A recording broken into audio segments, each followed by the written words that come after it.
Welcome to A Scrap Life, a podcast solely focused on the hustlers, grinders, operators, and business owners who live and breathe the scrap metal industry every day. We are the original recyclers. No suits required, just guts and hard work. Here is your host, Brett Eckhart. All right, I'm sitting here with Stephen and Todd from DLA Disposition Services, and we had a technical difficulty, but we're back. So, for recording purposes, Stephen, let's talk about DLA and kind of what you guys do, and then we'll start from there and kind of work backwards. Sure. All right. So Defense Logistics Agency Disposition Services is a component of the Department of Defense, and we take all the excess and surplus properties from the military services, and then we sell them either through scrap contracts or usable contracts. We have them, we're global, so we've got locations everywhere in the U.S., and then Japan, Korea, Europe, and Africa. And then we take those proceeds and we offset the service level bill, which is what we charge the services for disposing of the property. And we also help to support, our main focus is support the warfighter. Okay. For that. So this is an extension of the government. It's not a private entity, correct? Correct. It is actually the government. Okay. Correct. And so what are your guys' roles with DLA? Okay, so I'm the scrap supervisor. And Todd's one of our sales contracting officers. He actually writes the contracts. Okay. Yeah. So you're like brains of the operation. He's Yeah, sales, pretty much. Absolutely. Yeah. Absolutely.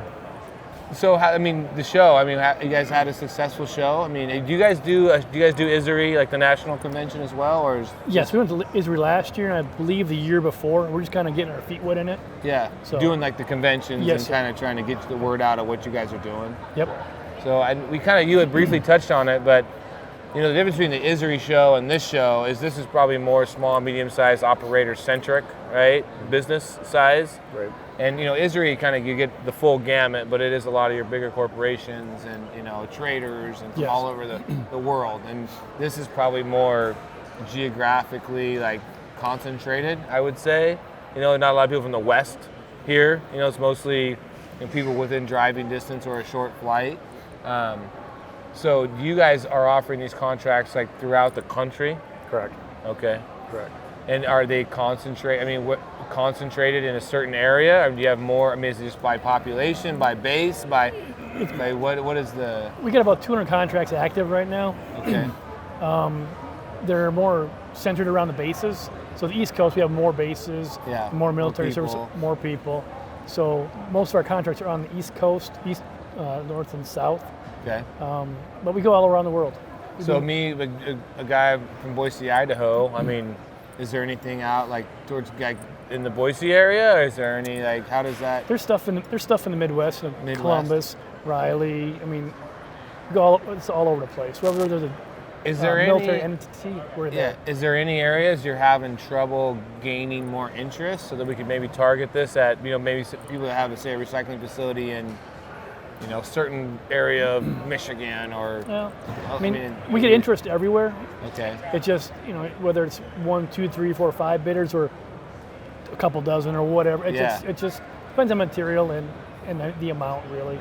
I think the main problem that we see, Brett, is people just don't know about us, or they think it's complicated, but because they'll get used to like a service type of contract on the acquisition side where you got to do RFTPs, 30, 40, 50 pages. Yeah. Our process it's a one-page bid process on it. Okay.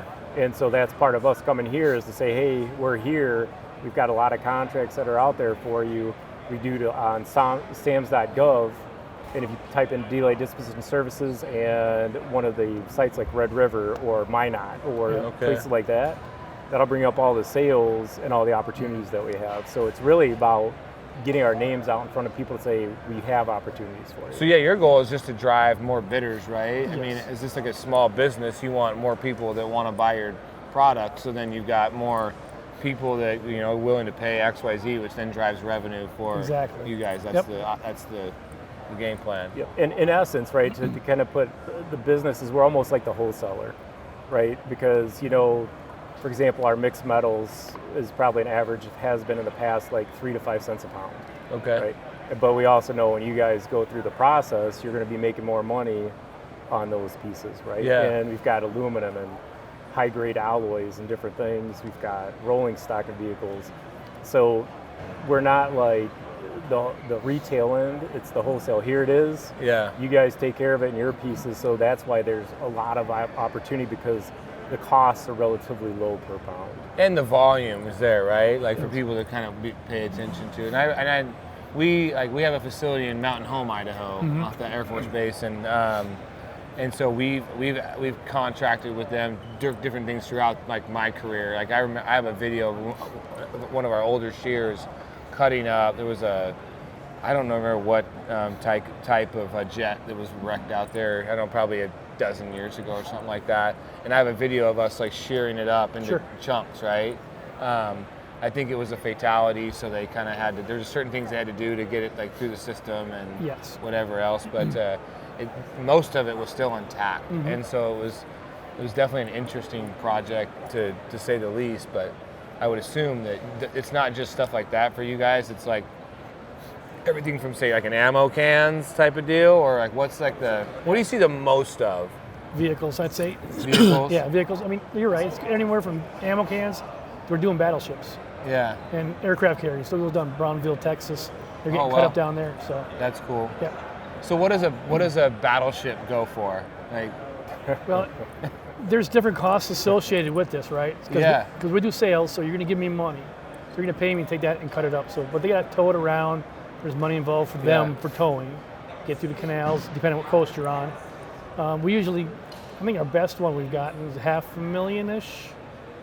So I've seen them go. Like I was reading some like MSN news article or something at one point. It was like sold for $1 or something. But it's only because of all the logistics and the freight and the movements and the permits and all the. There's a lot of upfront costs for you guys. Yeah, to make that deal work, right? Correct. And then obviously if it's in a certain position or if it's ready to, it's easier to process or then that's what drives the value as well. Yeah, and the good thing about our sales are all public. So if you want to know what that went for, you go on our website, look for that sale, and see exactly what it went for. So, what's the coolest thing you guys like have seen go through there? Like, what's something that stood out for you that's kind of made it interesting? I mean, everything. You get all kinds of aircraft. I mean, we almost got the space shuttle, but NASA took that down there in Cape. Okay. But we almost got part of that. So that's cool. That'd have been really neat. Yeah. There's all kinds. Just anything military buys will come through our site. Anything cool that rings a bell on your end, Stephen? Well, we've seen stuff like where they have those training trucks where they flip them upside down, right, for the training, which is kind of cool. Anything and everything under the sun you can imagine, we've kind of seen. So it's just different days. You just like, well, I've never seen that before, right? Yeah. So we've seen a lot. Right. So the expo's been good for you? You guys been drawing some attention, driving some traffic through the booth?